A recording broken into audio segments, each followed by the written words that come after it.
আমরা জাস্ট দুটি কথা বলবো। জাতীয় নাগরিক পার্টি বাংলাদেশের জনগণের যে নাগরিক অধিকার, মানবিক মর্যাদার যে অধিকার, সে অধিকার প্রতিষ্ঠায় আমরা নিরলস কাজ করে যাচ্ছি। আমরা দেখতে পাচ্ছি গত 16 তারিখে এই মাসের মিরপুরে অগ্নিকাণ্ডে প্রায় 16 জনের প্রাণ গিয়েছে।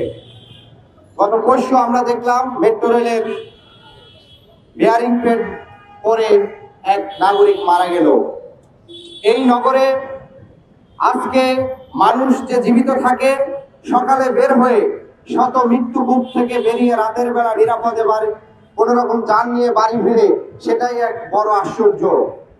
আজকে ঢাকা শহর বসবাসের অযোগ্য হয়ে গিয়েছে। এখানে নাগরিকদের কোনো নিরাপত্তা থাকে না। ঢাকার বিভিন্ন এলাকায় দেখবেন নিরাপদে যাতায়াত করা যায় না, বিভিন্ন ধরনের ছিনতাইয়ের শিকার হতে হয়। কিংবা আধা বেলা কিংবা একদিন বৃষ্টি হলেই দেখা গেছে যে জলাবদ্ধতা আর সেখানে চলাচলের উপযোগী থাকে না। তার মানে একটি দেশের রাজধানী সর্বোচ্চ প্রশাসনিক জায়গা, যেখানে নাগরিকদের ন্যূনতম যে নাগরিক সেবাগুলো, সে সেবাগুলো ন্যূনতমভাবে পাওয়া যায় না। আমরা বলতে চাই, আগামীর বাংলাদেশে প্রত্যেকটি নাগরিকের তার জীবন জীবিকা এবং তার প্রত্যেকটি বিষয় নিরাপদ করে তুলতে হবে।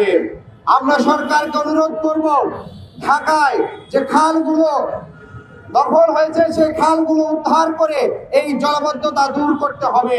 ঢাকার নাগরিকদের একটি সভ্যতার মতো জীবনযাপন করার ব্যবস্থা করতে হবে।